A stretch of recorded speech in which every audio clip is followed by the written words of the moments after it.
নমস্কার, জ্ঞান সঙ্গমে সবাইকে স্বাগত।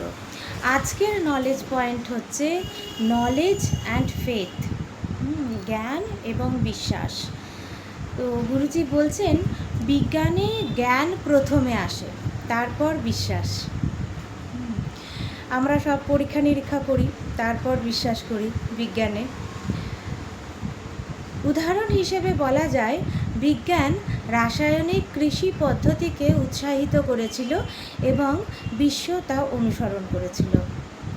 সময়ের সাথে সাথে সেই উপলব্ধি এলো যে এটি স্বাস্থ্যকর নয়, তাই আজ বিজ্ঞান প্রাকৃতিক কৃষি পদ্ধতিকে গুরুত্ব দেয়।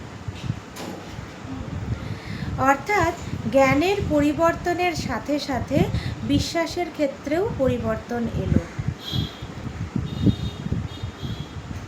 তো আধ্যাত্মিকতায় বিশ্বাস প্রথমে আসে, তারপর আসে জ্ঞান। বিজ্ঞানে কি দেখেছি? জ্ঞান প্রথমে আসে, তারপরে বিশ্বাস আসে। আর আধ্যাত্মিকতায় বিশ্বাস প্রথমে আসে, তারপরে আসে জ্ঞান। উদাহরণ হিসেবে বলা যায় যে যদি তুমি সিনসিয়ারলি রেগুলার প্রাণায়াম প্র্যাকটিস করো, তাহলে প্রাণ বা ঊর্জার বোধ হয়। রোজ ধ্যানের অভ্যাস চেতনার জ্ঞান দান করে। এমনকি একজন অসুস্থ লোক বিশ্বাসের জোরেই গভীর জ্ঞানকে অনুভব করে। বিজ্ঞান জীবনকে জড় হিসেবে গণ্য করে, আর আধ্যাত্মিকতা এমনকি জড়বস্তুকেও বিজ্ঞান হিসেবে দেখে। আধ্যাত্মিকতা এমনকি জড় বস্তুকেও বিজ্ঞান হিসেবে দেখে। তো এই হচ্ছে আজকের নলেজ পয়েন্ট, যে জ্ঞান এবং বিশ্বাস। বিজ্ঞানে জ্ঞান প্রথমে আসে, পরে বিশ্বাস আসে। আমরা পরীক্ষা নিরীক্ষা করে তারপর জ্ঞানের মাধ্যমে সেই পরীক্ষা করা হয় নানান রকমভাবে, এবং তারপরে বিশ্বাস আসে। আর সেটা বিজ্ঞানের যে কোনো জগতেই হোক না কেন, কৃষিভিত্তিক হোক, স্বাস্থ্যভিত্তিক হোক, যে কোনো ধরনেরই হোক না কেন, সেই একই পদ্ধতি আমরা কাজে লাগাই। পরীক্ষা নিরীক্ষা করি, তারপরে আমরা জ্ঞানের মাধ্যমে পরীক্ষা করে তারপর বিশ্বাসের মধ্যে আসি যে হ্যাঁ ঠিক আছে, এটা করা যাবে।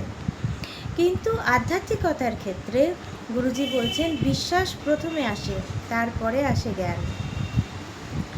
উদাহরণ হিসেবে আমরা বলতে পারি যে আমরা যদি সিনসিয়ারলি রেগুলার প্রাণায়াম প্র্যাকটিস করি, তাহলে আমাদের প্রাণ বা ঊর্জার বোধ হবে। আমরা যদি প্রথমে বলে দিই যে প্রাণায়াম করলাম না, তাহলে কিন্তু আমাদের সেই উপকার, যেটা প্রাণায়াম করলে যে উপকারটা হয়, সেইটার বোধ আসবে না, সেইটার অনুভব আমরা করতে পারবো না। কিন্তু আমরা যদি প্রাণায়াম করি রেগুলার, সিনসিয়ারলি করি প্র্যাকটিস, তাহলে আসবে, বিশ্বাসও হবে, জ্ঞানও, তারপরে জ্ঞান আসবে। এই বিশ্বাস করেই আমাদেরকে রোজ প্রাণায়াম প্র্যাকটিস করতে হবে, তাহলেই জ্ঞান আসবে। রোজ ধ্যানের অভ্যাস চেতনার জ্ঞান দান করে। তাহলে প্রথমে আমাদেরকে বিশ্বাস করে নিতে হবে যে ধ্যান করাটা শরীর আর মনের জন্য ভালো।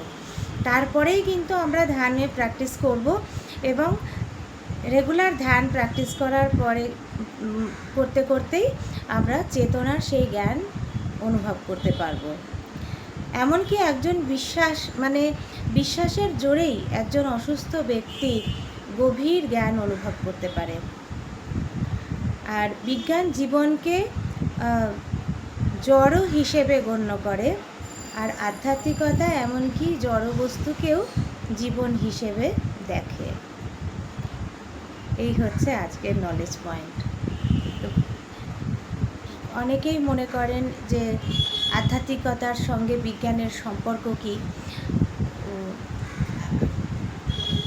কিন্তু এইটা আজকের নলেজ পয়েন্ট থেকে অনেকটাই উত্তর পাওয়া যাবে। এছাড়া আমি যেটা পার্সোনালি যে এক্সপিরিয়েন্স আমি গেইন করেছি, যে আধ্যাত্মিকতাতেও আমরা যেগুলো করি সেগুলো সবই তো বিজ্ঞান ভিত্তিক। প্রাণায়ামা করলেও যে শরীর ভালো থাকে সেটাও মেডিকেল সায়েন্সের দিক থেকে সেটাও বিজ্ঞান ভিত্তিক। ধ্যান করলেও যে আমাদের মেন্টাল হেলথ ভালো থাকে সেটাও বিজ্ঞান ভিত্তিক। তো এগুলো হচ্ছে সবটাই বিজ্ঞান ভিত্তিক। বিজ্ঞান নিয়ে, আধ্যাত্মিকতা বিজ্ঞান ছাড়া কিছু নয়। কিন্তু যেটা পার্থক্য, যেটা আমাদেরকে প্রথমেই গুরুজি এই নলেজ পয়েন্টে বলে দিয়েছেন, সেটা হচ্ছে বিজ্ঞানে আগে জ্ঞানের মাধ্যমে পরীক্ষা নিরীক্ষা এবং তারপরে বিশ্বাস, আর আধ্যাত্মিকতায় বিশ্বাস নিয়েই শুরু, তারপরে আসে জ্ঞান। ধ্যান করলে ভালো হবে সেই বিশ্বাস নিয়েই ধ্যান করতে শুরু করা হয়, এবং রেগুলার ধ্যান প্র্যাকটিস করার পর তখন কিন্তু ধীরে ধীরে সেই চেতনার জ্ঞান হয়। এই হচ্ছে আজকের নলেজ পয়েন্ট। সবাই ভালো থাকবেন, সুস্থ থাকবেন, প্রচুর শেয়ার করে দেবেন ভিডিওটা। দেখা হচ্ছে পরবর্তী এপিসোডে। নমস্কার।